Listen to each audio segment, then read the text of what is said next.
I found a note in my notes section from 2017 that says, I'm afraid.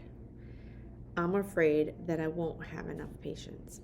Let's talk about that fear and show you what you can do across the board to get over that, because that was in 2017 and now I have other things to be afraid of. And it's not about getting patients. Anyway, let's dive into it. My name is Huang. I'm an occupational therapist and certified hand therapist. And over 10 years ago, I started my therapy clinic. And over 5 years ago, I started Hand Therapy Secrets to help share my clinical knowledge, help other therapists develop their clinical skills and business skills.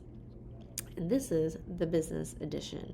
So one of my biggest things, and I guess I wrote it down. So if you're not using your phone, use your phone, people.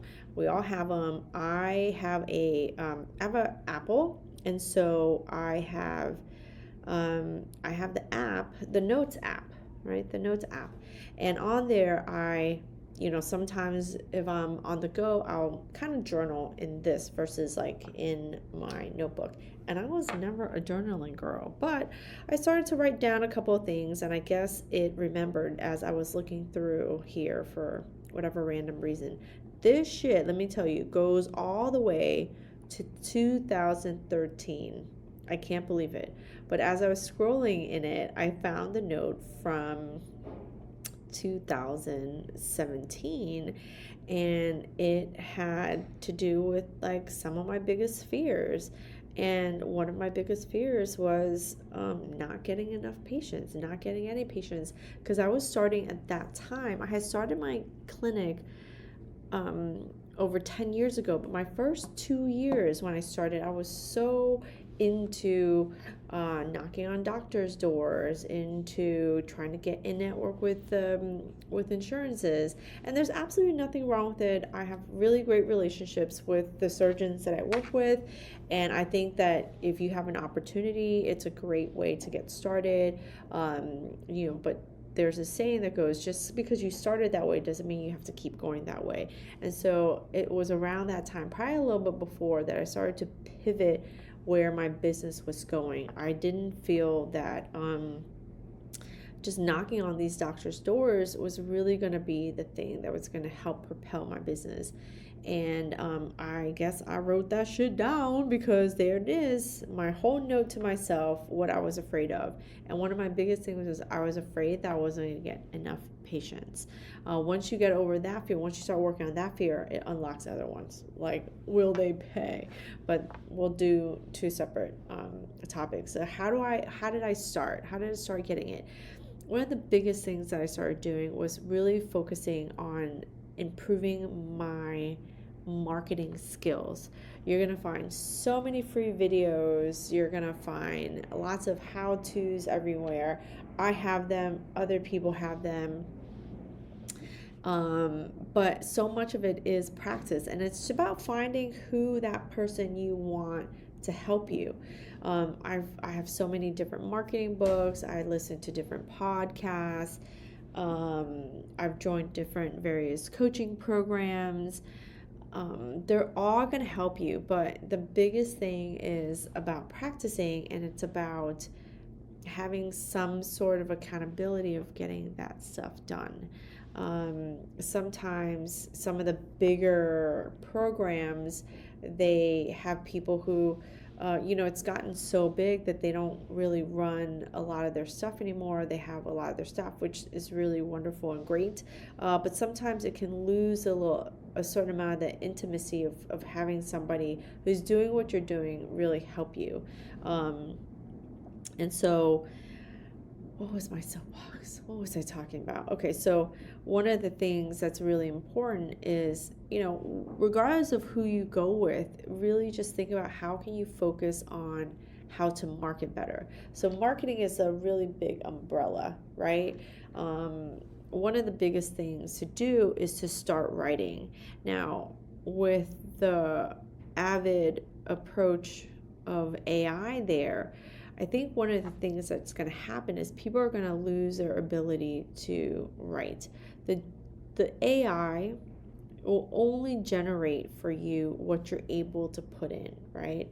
So if you can put in really great questions or really great prompts, then in return, you're going to really get great material.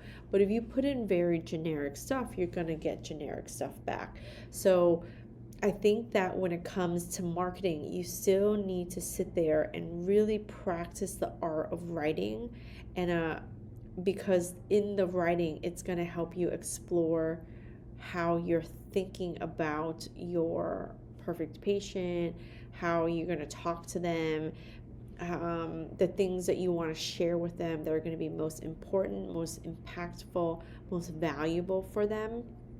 Because when you're able to kind of like do that, then you're going to be able to attract the right people. You only can do that through practice, right? You can only do that through practice over and over and over again. As a hand therapist that teaches manual therapy, what do you got to do? You want to get better with the manual? You got to do that shit over and over and over, patient after patient. I tell myself all the time, I teach you one thing, you just keep doing it over and over and over. And that was one of the things that I did when I first started. When I say that I was afraid that I wasn't going to get enough patients coming in, booking with me, below that were all the things, all the little things that I was fearful of. You know what? Write some shit down for yourself. What are you afraid of? What are you doing wrong? What are you not doing? What are you, really write that. And you'd be amazed, because one of the things that as I was writing through it, I had told myself, this is what you need to do. You need to write weekly emails. And you know what I did? It took me a little while to get going, but I started to write weekly emails. My weekly emails turned into weekly blogs, and my weekly blogs turned into weekly videos. And so it's in that art of writing, or really the art of getting your thoughts down in a more organized way, that allowed me to better communicate with my patients, who now I think have built some trust around what we're able to do for them here. So when they come in, they're like, oh, Hoang, I watched your video and I really liked what you had to say, or I really liked how you said that, and it made sense, right? And so I could not have gotten to this point 10 years down the road had I not started that writing journey. So I think that even with AI, I think you still need to sit and kind of write down your thoughts, and write down who your perfect customer is, how do they behave, what are their beliefs, what are their pain points, what are their problems. Because when you can really think about that, you can think about how you can help them. I work with, as a certified hand therapist, I work with a lot of people post-surgical.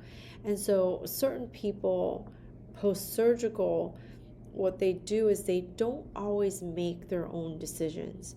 They are making their decisions based on their surgeon. And so what happens is, if their surgeon tells them, go here, go there, they're going to go there, right?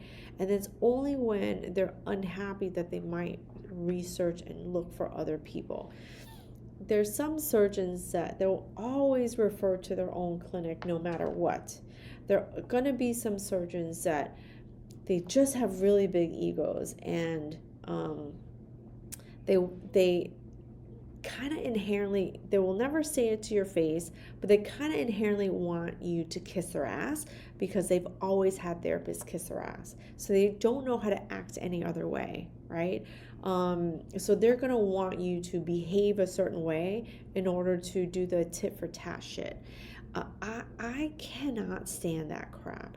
And so that's kind of what turned me into really diving into improving my marketing skills, very specifically my writing skills, being able to put down ideas, put down thoughts, go over them, because it just irked me. Like, if you think I'm a great therapist, I've helped your patients, then ideally, in an ideal world, you would just refer your patients to me because they have a need, not because there's some kind of kickback, reward, some emotional pull, all sorts of things. So, and then of course it's, if you're out of sight, you're out of mind, right? If you're out of sight, you're out of mind. So it's kind of goes both ways. Like if you're not knocking down their doors, they're not thinking about you because you're not the most important thing in their head, which I completely agree. I'm not thinking about you either, right? So so it's still, if you are in the shoes of where I was, really double down on how you can market, how you can write better, how you can improve, um, the way you're communicating to, because that's all marketing is. It's just communicating. How can you better communicate to your patients? And one of the things that can be really tough for therapists is the idea of sharing what you know. It can be really hard because you're like, I know so much, but maybe I won't give this, or maybe I won't give this, and it's funny because in sharing some of the things that have worked best for me is how patients have come in and been like, I really trust you, I really trust your team, I really trust your staff. So I didn't get there from the go, right? I got there through practice. And that's kind of what I'm trying to dive in here, is that you've got to keep practicing that. I don't give a shit about AI. AI is great. I use it. You use it. Everybody uses it. And to a certain extent, what's going to happen is going to make everyone sound the same. So how can you differentiate yourself, from a writing perspective, from a sharing perspective, so that you can build that kind of trust with the people who you're looking to help. I started from that 2017. I'm sure I wrote it before and probably deleted a bunch of stuff, but the funny thing that I'm finding it from 2017 saying, I'm afraid. And literally, that's the title. Like when I look at my notes, it says, I'm afraid. And I listed all the things I'm afraid of. And then I said, well, if I'm afraid of this, what do I need to do? If I'm afraid of not getting patients, what do I need to do? I need to do marketing. So if I need to do marketing, what about marketing is it that I need to learn? Well, shit, I need to learn to write. I need to learn to share or communicate my ideas some way. It might not be writing. I started with writing, and then I went to, really quickly, I went into video. But funny enough about video is that you have to write a little bit before you go into the video. So I jot notes down before I make any kind of video, so I can stay succinct with one idea. You're talking about one idea, one idea, one idea. You're going to show one thing, one thing, one thing. Otherwise, you can go all over the place, right? So I started to do that, and I started to get better and better and better. And then because I was doing it, and number two is really consistency. It's just like I committed to sharing one thing every week, one thing every week, one thing every week. And I've been doing that since, I think before 2017. And I think that when I first started doing it, it just wasn't that great. We think everything that we're going to do is going to come out amazing. No. Just because you were great at one point doesn't mean that every single time you do something new, it's going to be like amazing and amazing every single time. Not every single email, not every single video of mine is amazing. It's just some of it hits and some of it doesn't. But in order to get the ones that hit, you have to do a bunch of the ones that don't fucking hit, So, I challenge you. Write that shit down. What are you afraid of? Starting your business, 2 years in, growing your business. That's where I was when I started really diving into how can I learn about business and how can I improve my skills, and what courses do I need to take, and who do I need to surround myself with, what books do I need to read, what programs do I need to buy, how am I going to further invest in me. I've invested a shit ton in clinical skills. Now I need some freaking business skills. And once you start to invest, you'll see how amazing it is, because even if you don't use it immediately, you will use it. I spent one of my programs, I spent a lot of money and what it helped me figure out was that I didn't like that style. But instead of sitting there and freaking waiting, I should do it this way, I should do that. No, I figured it out. I didn't like that. And the sooner you can get to that, what you like and what you don't like, what you're good at, what you're not good, the faster you can get to it, the faster you can move along and grow and develop, and grow your business. So sit there and figure it out. What are you afraid of? What do you need to do? And if you need any of my help, my link's below. There's different ways to work with me, and I'll just leave it there. But if you value videos like this, if this video has helped you in any way, shape, or format, leave me a comment.